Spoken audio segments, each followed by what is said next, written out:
Hey guys, welcome back to today's video where I'll be talking about the best payment processes for online businesses in 2021. So whether you are a coaching business that's doing high ticket subscriptions, whether you're a SaaS company, e-commerce like a Shopify business, or some sort of consultancy agency, whatever, I'm gonna go over all of the most popular payment processes out there and also give you a recommendation based on my personal experience. If you don't want to stick around to the end of this video and find out exact pros and cons and where you can possibly save money, don't worry, I can just give you a quick rundown in 30 seconds or less. So in case you just wanted to jump on this video to get my opinion, here's the rundown, right? Use Stripe if your store is predominantly a one-time purchaser store. Or if you're like a consulting business that does high ticket where it's like a one-off payment kind of thing, right? So use Stripe. Use GoCardless if you are predominantly doing recurring payments. So that is if your business is predominantly on a subscription model. So that would be for businesses that do maybe like monthly coaching or gym memberships. SaaS companies, SaaS businesses are great because majority you're doing subscriptions. Any business that's on a subscription model, use GoCardless. Another option is PayPal. PayPal, the thing I don't really like about them is just their fees are like pretty high and they tend to like keep your funds on hold for extended periods of time, but having it does increase the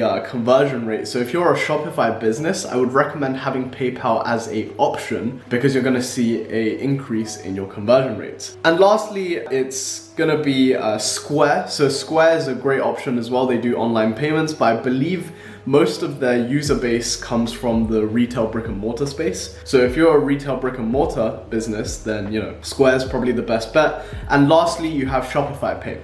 So Shopify Pay is actually powered by Stripe, so they're pretty much the same thing. So if you're on Shopify, Shopify Pay is basically a must, but you're essentially using Stripe. So now that's out of the way, here are all of the differences. I've broken the video down by payment processor into the subcategories of use cases, pricing, general pros and cons. I'm not really an expert at payment processors, but this is what I know from working with various clients in the e-commerce Shopify space. And also me being a service provider, I do high ticket services on a monthly recurring basis. So I have some experiences with kind of various payment processors in the space, predominantly Stripe and PayPal. Right? So let's talk about Stripe first, since that's the one that I've generated most revenue for myself personally. So Stripe is the most popular and more established out of all of the payment processors, and it's more established compared to GoCardless. In my opinion, it's ideal for the average e-commerce or online business just because it's such an industry standard, and also the way it collects payment and collects card information. Many users are used to that interface, so it can feel very familiar to people that wants to buy from you, right? So personally, I use Stripe right now for my e-commerce marketing agency where I help brands do their emails, build their flows, run their campaigns, etc. And I've been using it personally for around close to 2 years now, actually, like 1 year and 8 months. And I personally really like it. The only complaint I have is the fees are pretty high, but I kind of realized through doing more research on the competitors, it's kind of like an industry average. So if you're a Shopify business, then Shopify Pay is what you'll be using. It's just another name for Stripe. Personally, I really like Stripe just because they have pretty good customer service, a great interface that is familiar to the actual average consumer. And I've been using it to generate, I think, probably close to, or if not over, $250,000 since the inception of my business. Next is PayPal. So PayPal is the most trusted payment processor by consumers. And this is really important. So if you're an e-commerce brand or if you're doing drop shipping, having PayPal as a payment option is drastically going to increase your conversion rates. Because everyone knows if a product doesn't arrive, there's a PayPal buyer protection and they're very biased towards their customers, right? So if you're an e-commerce store that's either drop shipping the product or you're kind of new without too much social proof, I highly recommend PayPal. You're gonna see your conversion rates jump. So it has a high conversion rate compared to traditional credit card systems simply because it's more like biased towards the customer. So PayPal, if there is a payment dispute, they will generally speaking favor the consumer. So there's going to be slight risk to you as the business owner, but the upside in my opinion is definitely worth having PayPal as an option. Personally, if I was running a online business, like my service business, for example, I don't really like taking payments through PayPal just because they hold the payment for like 21 to 30 days from my experience, and also their fees are kind of like astronomical. So if you're a service provider that's doing high ticket monthly recurring services, I'd recommend against using PayPal except for like clients that really like push PayPal, right? Next is GoCardless. So GoCardless is ideal for recurring payments. It's best for stores who sell consumable products. So if you sell consumable products, for example, like food, cosmetics, supplements, you could consider looking at GoCardless simply because you want to build up your monthly recurring revenue streams by building up the number of subscription customers you have, right? So if you're an e-commerce business, the use case I would see would be consumable products predominantly. Now, if you're a SaaS business or any business that does like recurring direct debit payments, then this platform is like by far going to be the best for you. Why? Because their fees are incredibly low and they have an incredibly high approval rate when it comes to processing the payments on autopilot, right? So it has a higher success rate compared to Stripe because you're doing recurring payments.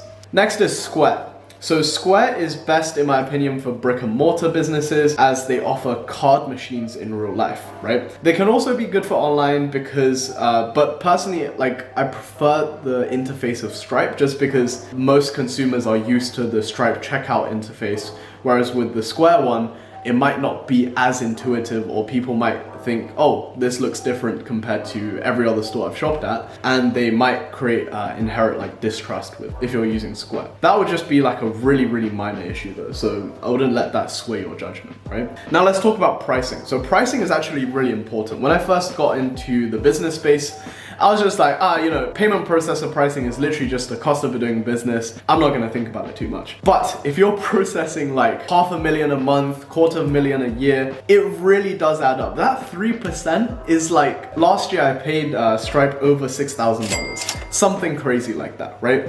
So make sure to actually look at the fees. So for example, Stripe, it's 1.4% commission for EU cards and 2.9 commission on non-EU cards plus a 20p transaction fee, or maybe it's 20 cents in the US.